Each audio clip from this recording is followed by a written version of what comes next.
Hi guys, my name is Amol More and welcome to our channel Solutions by Amol More। तो आज से हम parabola chapter का NTA अभ्यास app solving शुरू करने वाले हैं। तो हर पेपर में से मैं पैराबोला का जो क्वेश्चन है वो पिक करूंगा और वो हम सॉल्व करते जाएंगे। तो यहाँ पे एनटीए पेपर नंबर 4 से न्यूमेरिकल क्वेश्चन आया था पैराबोला का। क्वेश्चन पढ़ लेते हैं पहले। P is a point on the parabola whose ordinate is equal to abscissa, मतलब उसका y कोऑर्डिनेट उसके x कोऑर्डिनेट के समान है।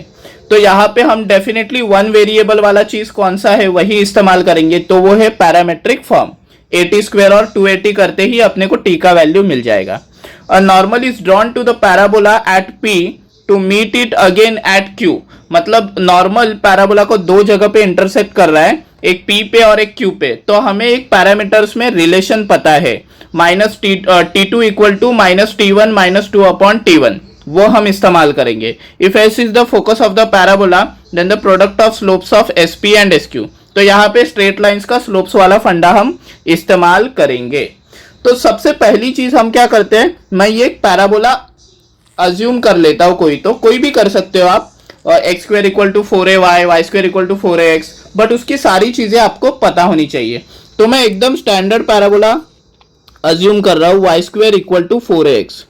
ये बहुत ही बढ़िया सा पैराबोला है, इसको मैं बना भी लेता हूँ मस्त पैकी ब्लैक कलर से हम इसको बना लेते हैं। चलिए ये बना लिया एक्स वाई एक्सिस, और ये यहाँ पे मैंने ले लिया रेड कलर का पैराबोला। तो ये हो गया मेरा रेड कलर का पैराबोला। अभी इसके आगे देखते हैं क्या करते हैं। मैं एक पॉइंट P ले लेता हूँ, point P on the parabola, ठीक है।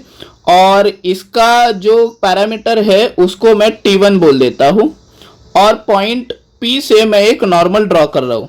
तो मैं एक नॉर्मल ड्रॉ कर रहा हूँ यहाँ पे। नॉर्मल ड्रॉ करने के पहले मुझे एक टेंजेंट ड्रॉ करना पड़ेगा, और फिर उसके बाद मैं नॉर्मल ड्रॉ कर सकता हूँ। तो यह आ गया मेरा नॉर्मल, सही बात है।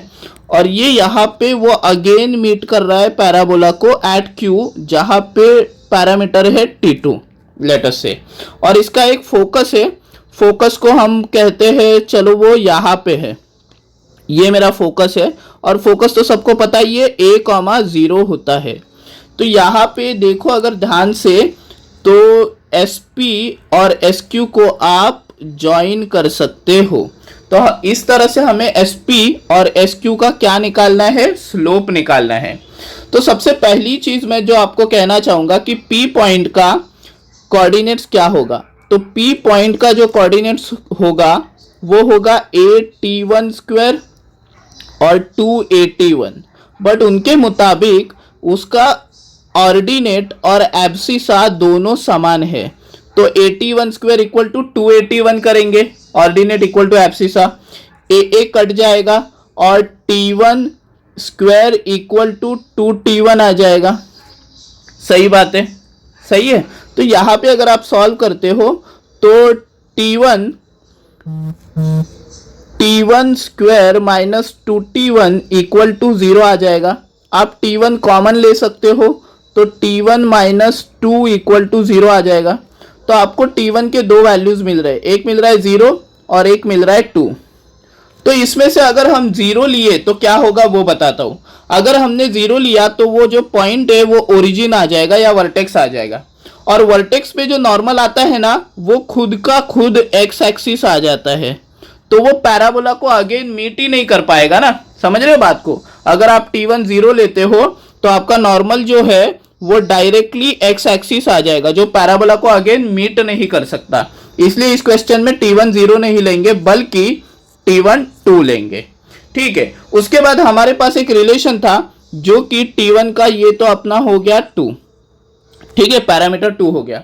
तो ये नॉर्मल अगेन मीट कर रहा है Q पे, तो इसके लिए एक रिलेशन है जो आपका बाय हार्ट होना चाहिए, T2 equal to minus T1 minus 2 upon T1। ये रिलेशन आपको मैंने पढ़ाया था, ये आपका बाय हार्ट होना चाहिए।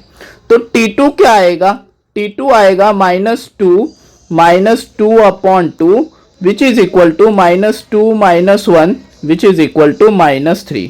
तो इस तरह से आपका T2 आ गया -3 एंड T1 आ गया 2, बड़े ही आसानी से। तो देखिए बहुत ही आसानी से हमने P का T1 और Q का T2 निकाल लिया है। यहाँ पे जब नॉर्मल ड्रॉ किया जाता है तो वहाँ पे 2 पॉइंट्स होते हैं, एक होता है T1 और एक होता है T2। तो उनके बीच में ये रिलेशन होता है T2 equal to minus T1 minus 2 upon T1। बड़ी आसानी से ये मिल जाता है हमें। तो आगे बढ़ते हैं और यहाँ पे देखो मैं क्या कर रहा हूँ, P पॉइंट ले रहा हूँ जिसका T1 है 2। तो ये क्या आ जाएगा boss, A into T square 2A into 2। तो क्या आ रहा है देखते हैं, ये भाई साहब आ रहा है 4A कॉमा 4A, यह आ गया मेरा P। और मेरा Q कितना था, -3 था पैरामीटर, तो वो कितना आएगा A इंटू -3 का स्क्वायर एंड 2A इंटू -3। तो इस तरीके से देखिए ये वाला पार्ट आ गया 9A माइनस 6A और अपना P Q हो गया। अभी S निकालते हैं, S कितना है अपना A कॉमा 0। सिंपल सी बात है। अभी स्लोप ऑफ SP निकाल लेते हैं, slope of SP।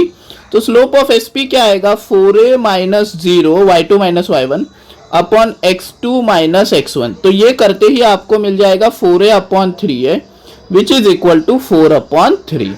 So similarly हम स्लोप ऑफ SQ भी निकाल लेते हैं, ये भी बड़ा ही आसान है।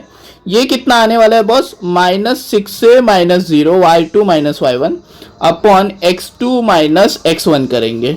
तो ये वाला पार्ट आ रहा है -6A upon 9A minus A कितना आ रहा है, 8A आ रहा है। तो 9A माइनस 8A करेंगे आप, तो ये हो जाएगा -6 upon 8 which is nothing but -3 upon 4। और हमें पूछा गया है slope of SP into slope of SQ। और जैसे ही हम इन दोनों का प्रोडक्ट ले लेते हैं 4 अपॉन 3 और -3 अपॉन 4 का, तो बड़ी ही आसानी से आप देख रहे हैं सब कैंसिल होके आंसर -1 आ रहा है। तो बहुत ही बढ़िया क्वेश्चन एनटीए वालों ने फॉर्म किया है जिसमें बहुत सारा नॉलेज आपको लगता है। एक तो पैरामीटर पॉइंट जिसका यूज करके मैंने T1 निकाला, उसमें 2 वैल्यूज आए, एक हमने रिजेक्ट किया, एक हमने एक्सेप्ट किया। उसके बाद हमने दूसरा पॉइंट T2 निकाला, ये नॉर्मल वाले रिलेशन से T2 equal to -T1 minus 2 upon T1, जो आपका बाय हार्ट होना बड़ा नेसेसरी है। T1 T2 मिलने के बाद उन्होंने पूछा था P और Q, जो मैंने निकाल लिए यहाँ पे, ठीक है। और फिर S तो हमें फोकस पता ही है, फिर product of slopes of SP and SQ निकाला तो -1 आ गया। तो इस न्यूमेरिकल क्वेश्चन का आंसर है -1। आई होप आपको ये वीडियो पसंद आया रहेगा और ये सॉल्यूशन भी बड़ा अच्छा लगा रहेगा। तो भाई लोग इसको शेयर करना मत भूलना, लाइक और कमेंट करना भी मत भूलना। आपका एक लाइक आपको ऐसे और भी बहुत सारे वीडियोस दे सकता है और आपका एक शेयर ऐसे आपको लाखों वीडियोस मेरी तरफ से देगा। तो विद दिस आज के लिए बस इतना ही। हम मिलेंगे नेक्स्ट वीडियो में नेक्स्ट एनटीए पेपर के साथ, नेक्स्ट पैराबोला क्वेश्चन के साथ। तो फिलहाल इतना ही आज के लिए, bye bye. This is Amol More saying bye bye to you. मिलते हैं नेक्स्ट टाइम।